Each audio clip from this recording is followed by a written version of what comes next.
வணக்கம் அன்பர்களே. நமது தெய்வ ரகசியம் சேனலுக்கு உங்களை அன்போடு வரவேற்கிறோம். நமது வாழ்வில் மிகவும் முக்கியமான ஒரு தேடல் செல்வம். எவ்வளவு கடினமாக உழைத்து சம்பாதித்தாலும் சில நேரங்களில் அந்த பணம் கைகளில் தங்குவதே இல்லை. வந்த வழியும் தெரியவில்லை, போன வழியும் தெரியவில்லை என மாதக் கடைசியில் நாம் வருந்துவதுண்டு. அப்போதுதான் நம் வீட்டில் உள்ள பெரியவர்கள் சொல்வார்கள், பணத்தை கண்ட இடத்தில் வைக்காதே, பீரோவை சரியான மூலையில் வை, அப்போதுதான் லக்ஷ்மி கடாட்சம் தங்கும் என்று. உண்மையிலேயே பீரோவை ஒரு குறிப்பிட்ட மூலையில் வைத்தால் செல்வம் பெருகுமா? இதற்கு பின்னால் இருக்கும் வாஸ்து ரகசியம் என்ன? அதைவிட முக்கியமாக இதற்கு பின்னால் மறைந்திருக்கும் பண உளவியல், அதாவது மணி சைக்காலஜி மற்றும் நடைமுறை உண்மைகள் என்னென்ன? இன்றைய பதிவில் உங்கள் கஷ்டப்பட்ட உழைப்பை எப்படி சேமிக்க வேண்டும், பணத்தை பீரோவில் எப்படி மதிக்க வேண்டும், அது எப்படி உண்மையாகவே பல மடங்காக பெருகும் என்ற 5 அற்புதமான ரகசியங்களைப் பற்றி பார்க்கப் போகிறோம்.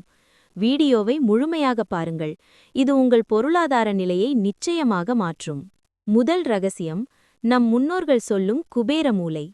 வாஸ்து சாஸ்திரப்படி வீட்டின் தென்மேற்கு மூலை, அதாவது நைருதி மூலையில் பீரோவை வைத்து அது வடக்கு அல்லது கிழக்கு திசையை நோக்கி திறக்கும்படி வைக்க வேண்டும் என்று சொல்வார்கள். இதற்கு பின்னால் இருக்கும் தர்க்கம் என்ன தெரியுமா?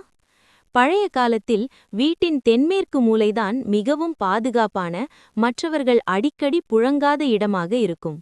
உங்கள் சேமிப்பு பணத்தை எல்லார் கண்ணுக்கும் படும்படி வைத்தால் என்ன ஆகும்?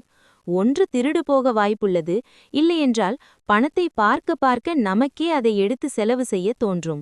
எனவே பணத்தை பாதுகாப்பான, அடிக்கடி கண்ணில் படாத ஒரு இடத்தில் வைக்க வேண்டும் என்ற உளவியல்தான் இந்த தென்மேற்கு மூலை ரகசியம். கண்ணில் படாத பணம் வீண் செலவாகாது, செலவாகாத பணம் உங்கள் வீட்டில் தங்கும். இரண்டாவது ரகசியம், பணத்தை பீரோவில் எப்படி வைக்கிறோம் என்பது. பலர் வீட்டில் பீரோவை திறந்தால் பழைய துணிகள், தேவையற்ற காகிதங்கள் என அனைத்தும் நிறைந்து கிடக்கும். அதற்கு அடியில் பணத்தை கசக்கி செருகி வைத்திருப்பார்கள். அன்பர்களே, பணத்திற்கு என்று ஒரு எனர்ஜி உள்ளது. நீங்கள் உங்கள் உழைப்பை எந்த அளவிற்கு மதிக்கிறீர்களோ அந்த அளவிற்குத்தான் செல்வம் உங்களிடம் தங்கும். பீரோவில் பணத்தை வைக்கும்போது அதற்கென்று ஒரு சிறிய மரப்பெட்டியை ஒதுக்குங்கள். பணத்தை கசக்காமல் நேர்த்தியாக அடுக்கி வையுங்கள். பணத்தை மரியாதையாக அழகாக அடுக்கி வைக்கும்போது உங்கள் ஆழ்மனதிற்கு நாம் பணத்தை சரியாக கையாள்கிறோம் என்ற ஒரு பாசிட்டிவ் எண்ணம் செல்லும்.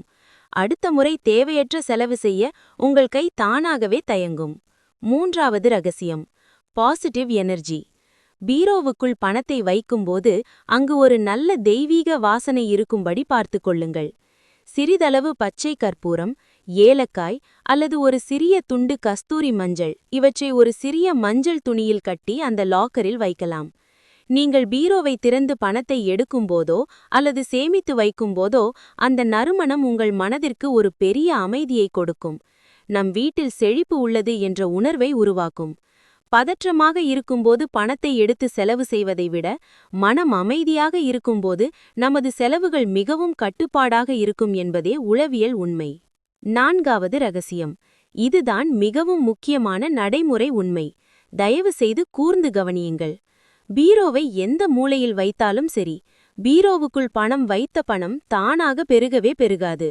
உண்மையை சொல்லப்போனால் 10,000 ரூபாயை ஒரு வருடம் உங்கள் பீரோவில் அப்படியே வைத்திருந்தால் பணவீக்கம் காரணமாக அடுத்த வருடம் அதன் மதிப்பு குறைந்துவிடும்.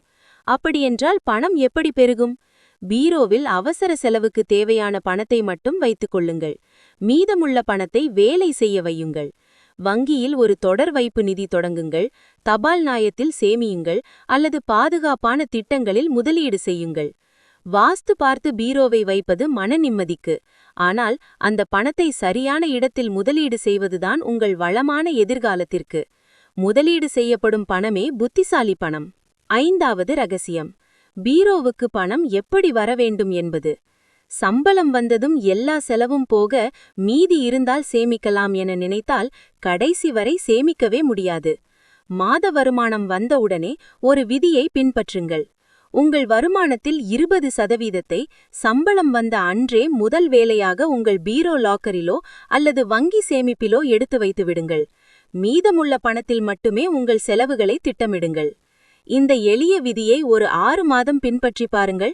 உங்கள் பீரோவும் நிறையும், உங்கள் சேமிப்பும் பல மடங்காக உயரும்.